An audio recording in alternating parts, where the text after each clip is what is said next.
নমস্কার, আজকের এই আয়োজনে আপনাদের সবাইকে স্বাগত।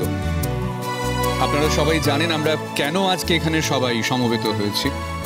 আমাদের এই কলেজের রিইউনিয়ন উপলক্ষেই আমরা এখানে পৌঁছেছি সবাই। বহু বছরের বহু প্রাক্তনীরা রয়েছেন এখানে, যারা স্বক্ষেত্রে বিভিন্ন দেশে, এমনকি আমাদের দেশেরও বিভিন্ন প্রদেশে চাকরি করছেন। ব্যস্ত মানুষ, প্রত্যেকেই সফল কম বেশি। কিন্তু আজকের এই দিনটা উপলক্ষে আপনারা সবাই জড়ো হয়েছেন শুধু এই মুহূর্তটার সাক্ষী থাকার জন্য। আর এই কাজে যিনি সবথেকে বেশি সফল, বা যার কারণে আজকে আপনারা জড়ো হতে পেরেছেন, বা যিনি আপনাদেরকে জড়ো করেছেন, তিনি আর কেউ নন, রোহিত সেন। তো এই রোহিত সেন সম্পর্কে আপনারা সবাই জানেন কম বেশি, খবরের কাগজেও তার সম্পর্কে পড়েছেন। আমাদের এক সময়ের প্রাক্তনী, একসময় পড়াশোনার টানে বিদেশে গিয়েছিলেন, কিন্তু তার আজকে একটা বড় পরিচয়, তিনি একজন শিল্পোদ্যোগী। এবং বহু দেশের বহু ইউনিভার্সিটি তাকে গেস্ট লেকচারার হিসেবে ডেকে নিয়ে যান, শুধু শিক্ষাদান নয়, নতুন প্রজন্মকে প্রাণিত করার জন্য তিনি একজন উদাহরণ। আজকে এই যে আপনাদের সবাইকে এখানে তিনি জড়ো করতে পেরেছেন, সেটা তো তারই কৃতিত্ব। আজকে এই যে কলেজে আমরা সবাই জড়ো হয়েছি, একটা সময় এই কলেজ থেকেই আমরা শিক্ষিত হয়েছি, আমরা শিক্ষা পেয়েছি, আমরা সহবত শিখেছি, আমরা সমাজে মাথা উঁচু করে দাঁড়ানোর শিক্ষা পেয়েছি। আমরা সবাই এই কলেজের কাছে কৃতজ্ঞ। আর আজকের এই আয়োজন, তার জন্য কৃতজ্ঞতা অবশ্যই রোহিত সেনের। আপনারা দেখতে পাচ্ছেন ফ্রেন্ডস আয়োজিত মা ছেলের যুগলবন্দি। হ্যাঁ, এরও কৃতিত্ব কিন্তু রোহিত সেনের। প্রত্যুষ সেনগুপ্ত নামটা এখন আপনাদের সবার চেনা জানা। প্রত্যুষ সেনগুপ্ত ইতিমধ্যেই গান নিয়ে গোটা ভারতবর্ষের মানুষের কাছে পরিচিত হয়েছেন। আস্তে আস্তে দেশের সীমাও পেরোচ্ছেন তিনি তার গানের কৃতিত্বের জোরে। নতুন যারা গান নিয়ে পরীক্ষা নিরীক্ষা করছেন, তাদের মধ্যে একজন উজ্জ্বল নাম প্রত্যুষ সেনগুপ্ত। আর শ্রীময়ী সেন, তিনিও আমাদের এখানকার প্রাক্তনী। একটা সময় তিনিও আমাদের এখানে কলেজ সোশ্যালে গান গেয়েছেন, তখনও আমরা আপ্লুত হয়েছি তাঁর গান শুনে। কিন্তু দীর্ঘ 25-26 বছর সংসারের চাপে পড়ে গান থেকে অনেকটা দূরে সরে গিয়েছিলেন, বলা ভালো গানকে এক প্রকার বিসর্জন দিয়েছিলেন। সেই মানুষটিকে গানের জগতে ফিরিয়ে আনার কৃতিত্ব এই রোহিত সেনের। আজকে আমরা শ্রীময়ীর গান শুনব, সঙ্গে তার কৃতি সন্তান প্রত্যুষ সেনগুপ্তর গান শুনব। আজ সেই নিয়েই মা ছেলের যুগলবন্দি। আমরা বুঝতে পারছি আপনাদের মধ্যে কি সাংঘাতিক একটা উত্তেজনা তৈরি হয়েছে এখন এই অনুষ্ঠানটা শোনার জন্য, কারণ এইরকম একটা অভিজ্ঞতা বা এইরকম একটা অনুষ্ঠানের সাক্ষী হয়ে থাকার সুযোগ খুব একটা পাওয়া যায় না। শ্রীময়ী সেন আমাদের প্রাক্তনী, তার বর্তমান পরিচয়টি বোধহয় আজকে না দিলেও চলবে। তো ঠিক আছে, আমাদের এই আয়োজন, গোটা আয়োজনের পিছনে যিনি রয়েছেন রোহিত সেন, তার স্ত্রী শ্রীময়ী সেন। আমরা প্রথমেই মঞ্চে ডেকে নেব যুগলবন্দির দুই শিল্পী শ্রীময়ী সেন এবং প্রত্যুষ সেনগুপ্তকে।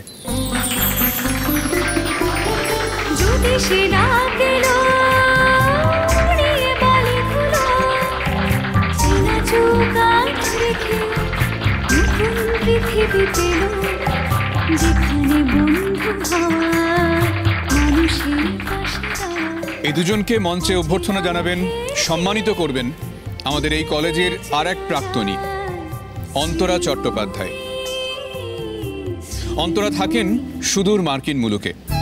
আজ এসেছেন শুধুমাত্র এই অনুষ্ঠান উপলক্ষে, এই অনুষ্ঠানের সাক্ষী হতে, এই অনুষ্ঠানে সক্রিয়ভাবে অংশগ্রহণ করতে। মঞ্চে ডেকে নেব অন্তরা চট্টোপাধ্যায়কে।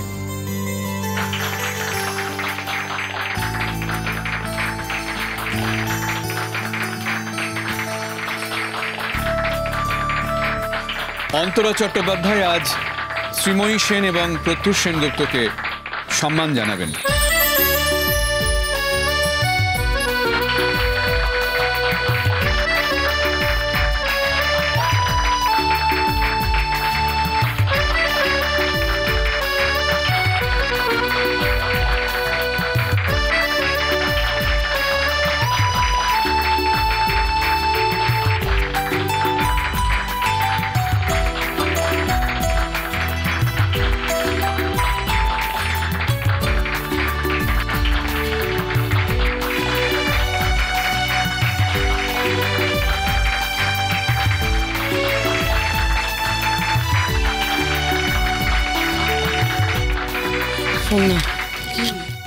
আমার খুব নার্ভাস লাগছে। নার্ভাস লাগুক, এমন ঘাবড়ে হয়ে যায় না। এমন গান গাইবি রোহিতদার মুখটা তো শুকিয়ে এইটুকুনি হয়ে যাবে। কিরকম করে কথা বলিস তুই? একটু মিষ্টি করে বলতে পারিস না? সবসময় তুই আমাকে বকিস, আমার ভালো লাগে না। এরকম করে কথা বলি আমি? তুমি এত ন্যাকামো কেন করো গো? একটা মানুষ এত করছে, ওর জন্য দিনটা তুমি দেখো যেন একটু ভালো গান গায়, একটু শান্তিতে থাকে। তা নয়, ওনার নার্ভাস লাগছে। কিভাবে কথা বলবো ওর সাথে আমি? না না, তুমি ঠিক বলছো অন্তরা মাসি, কিন্তু দেখো আমার নার্ভাস লাগছে না, কিন্তু আমার ভয় লাগছে যে মা যে ধরনের গান গায় আমি তো গাই না। আমি শিওর জানো তো মা খুব ভালো গাইবে, আমি খুব খারাপ গাইবো। বাজে কথা বলিস না। তুই এর আগে অনেকবার আমার সঙ্গে রবীন্দ্রসঙ্গীত গেয়েছিস। হ্যাঁ, খুব ভালো গাইবি তুই। না বেটা, আমি জানি ভালো গাইবি। আজ এই মঞ্চে এমন একটা মুহূর্ত তৈরি হচ্ছে এবং সেই মুহূর্ত এমন দীর্ঘায়িত হচ্ছে যার সাক্ষী থাকতে পেরে আমরা সবাই গর্বিত। এক সময়ের সহপাঠী আজ আর এক সময়ের সহপাঠীকে সম্বর্ধনা জানাচ্ছেন। সচরাচর দেখা যায় না। তাকে সম্মানিত করতে পেরে আমরা সকলে সম্মানিত। তোকে দেখতে কিন্তু একদম অন্যরকম লাগছে আজকে, জানিস তো? আমাদের আগের শ্রমই আর এই শ্রমের মধ্যে কোনো মিল নেই। একদম ঠিক বলেছো। আমার কোনো ক্রেডিট নেই এতে। তো কার আছে? সব রোহিত করেছে। হ্যাঁ, আমি মানে এই যে আমি শাড়িটা পরেছি, গয়না পরেছি, টিপ পরেছি, তা কিরকম অন্যরকম, তারপরে চুল বাঁধবো কি করে, সব ওর আইডিয়া। আমি কি পারি নাকি এসব? তুই আমায় চিনিস না? রোহিতদা তো কাঁপিয়ে দিচ্ছে, আমি পেরে উঠছি না। চল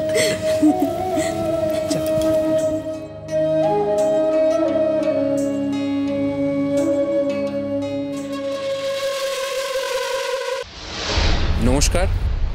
অনুষ্ঠান শুরু করার আগে আপনাদের উদ্দেশ্যে কয়েকটি কথা বলে নিতে চাই। আমি প্রত্যুষ সেনগুপ্ত সচরাচর যে ধরনের গান গাই বা সুর তৈরি করি, আর আজ যে গানটি গাইব সম্পূর্ণ আলাদা।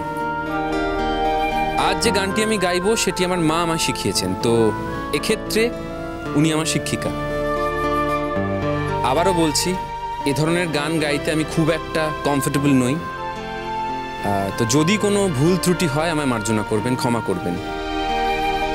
আমি আমার যথাসাধ্য চেষ্টা করব যাতে এই মঞ্চ এবং আমার মায়ের সম্মান আমি রাখতে পারি। আরও একজন মানুষকে আমি সম্মান জানাতে চাই, যিনি এই বিশেষ দিনটি আমাদেরকে আজ উপহার দিয়েছেন, যিনি নিজে অন্ধকারে দাঁড়িয়ে আমাদেরকে এই আলোর নিচে, এই সুবিশাল মঞ্চে দাঁড়াতে দিয়েছেন, যিনি জানেন যে গাছের যেরকম আলোর প্রয়োজন, মানুষেরও তেমন আলোর প্রয়োজন। তাকে আমি প্রণাম জানাতে চাই, শ্রীযুক্ত রোহিত সেন মহাশয়।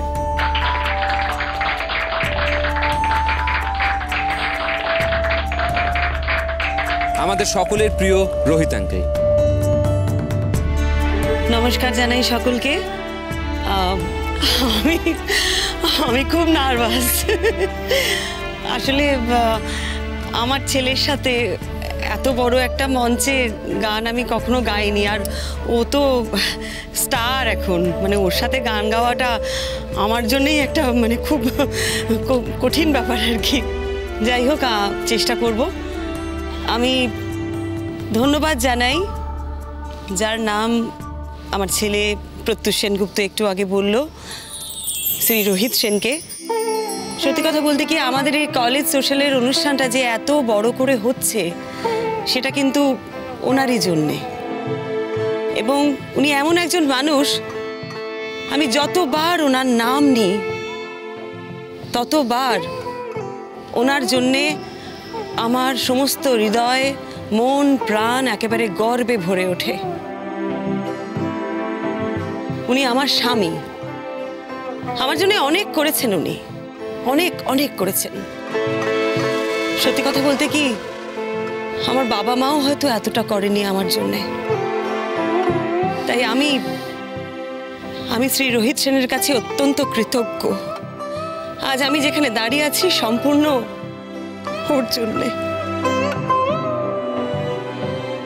আমি অনুষ্ঠান শুরু করব, আর কথা না বাড়িয়েই গান শুরু করব। কিন্তু অনুষ্ঠান শুরু করার আগে আমার স্বামী রোহিত সেনকে আমি আমার সশ্রদ্ধ প্রণাম জানাই।